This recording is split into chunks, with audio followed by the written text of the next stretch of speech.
This is the piece that requires the most honesty, not because the other pieces have been dishonest. They have not. They have examined the avoidance psychology with as much clarity as the complexity allows. But because this particular question, the question of whether an avoidant is done, genuinely done, in a way that is different from the fear-driven distance that characterizes so much of the avoidance relational behavior, is the question most vulnerable to the distortion of hope. The hope that reads every withdrawal as temporary, that interprets every silence as the avoidance fear rather than the avoidance conclusion, that keeps the door open past the point where the honest evidence suggests the door should be acknowledged as closed. The avoidance distance and the avoidance disengagement look similar from the outside. Both involve reduced contact, reduced warmth, the specific absence of the person in the spaces of your life where they were previously present. The difference is interior, in what is generating the behavior, in what lives underneath the reduction, and the difference matters enormously for what you do with the information. The avoidant who is distant because of fear is still oriented toward you in the interior. The fear is about you, about the closeness you represent, the vulnerability the connection requires, the specific and threatening reality of how much you matter. The distance is the management of the feeling. The avoidant who is genuinely done is not managing a feeling. They are absent from the interior in a way that the fear-driven distance never produces. The orientation has shifted, and while this shift is painful to recognize, recognizing it accurately is the only foundation for making decisions that genuinely serve you. The first sign, the quality of the silence has changed. The avoidance silence throughout the connection has had a specific texture. It has been full of the suppressed feeling, the managed missing, the continuous low-level interior orientation toward you that the external silence was built to contain. The silence was never empty. It was the most populated silence available, carrying everything the avoidant could not say, holding the weight of the feeling that the distance was constructed to manage. The person who learned to read this silence could feel its fullness, could sense, beneath the external quiet, the presence of something that was very much there, even in the not saying of it. The silence that signals genuine disengagement is different in quality. It is not full. It does not carry the specific weight of managed feeling. It is, and this is the thing that the people who loved the avoidant most deeply often recognize before they can articulate what they are recognizing, actually quiet, empty, in the way that a room is empty when it has not been inhabited, rather than the way a room is empty when someone has stepped out briefly and will return. The avoidant who is still oriented toward you, even in silence, generates a particular quality of ambient presence in your awareness, a sense, however impossible to precisely locate, that you exist in their interior, that even the distance is a response to something. The avoidant who has genuinely disengaged does not generate this. The silence has a different weight, a different texture. The specific, flat, genuinely vacant quality of someone in whose interior the orientation has actually, not just temporarily, shifted. This is the most subtle of the signs and the hardest to distinguish from the ordinary avoidant silence for someone who is inside the hoping. But it is also, for those who can reach the place of genuine honesty about what they are sensing, the most definitive. The body knows before the mind. And what the body registers in the specific quality of the avoidant silence, the fullness or the emptiness of it, is rarely wrong. The second sign, the warmth no longer leaks. Throughout these pieces, the warmth that leaks, the genuine feeling that surfaces through the management's occasional failures, the unguarded moment of real presence, the warmth that arrives above the calibrated level and then is quickly re-regulated, has been one of the most reliable signals that the avoidance feeling remains present. The leakage is involuntary. It is the feeling pressing through the containment with a force that the containment cannot always perfectly manage. And its involuntary quality is precisely what makes it trustworthy as evidence of interior state. When the avoidant is genuinely done, the leakage stops. Not because the management has become more effective. The management does not become more effective in the presence of genuine feeling.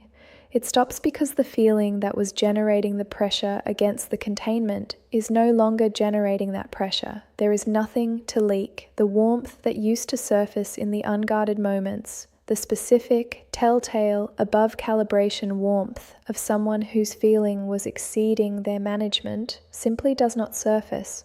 Not because it is being suppressed, because it is not there to suppress. The interactions become smooth in a way that the avoidance interactions have never previously been smooth with you.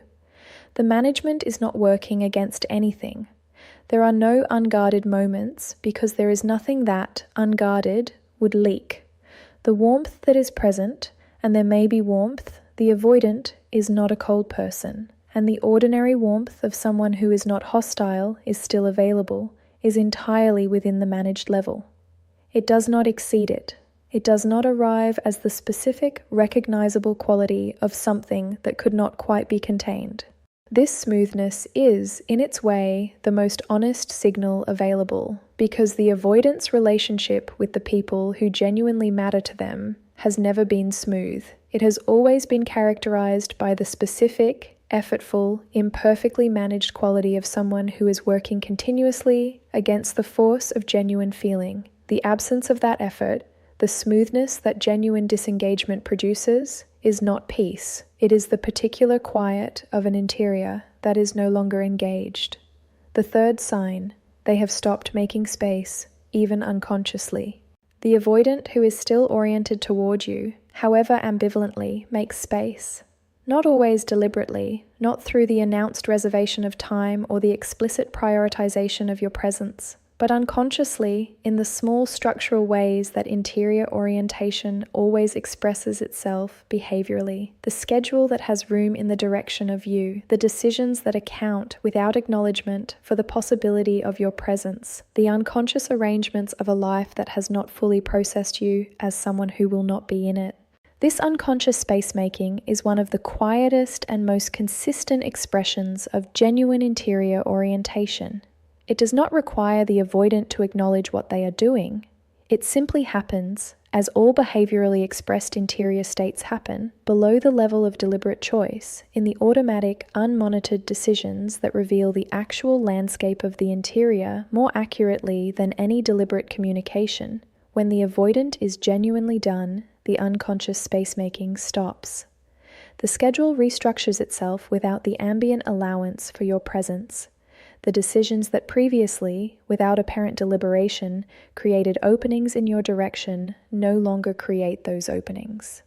The life, reorganizing itself around the updated interior state, fills in the spaces that were previously, without either of you fully acknowledging it, being held.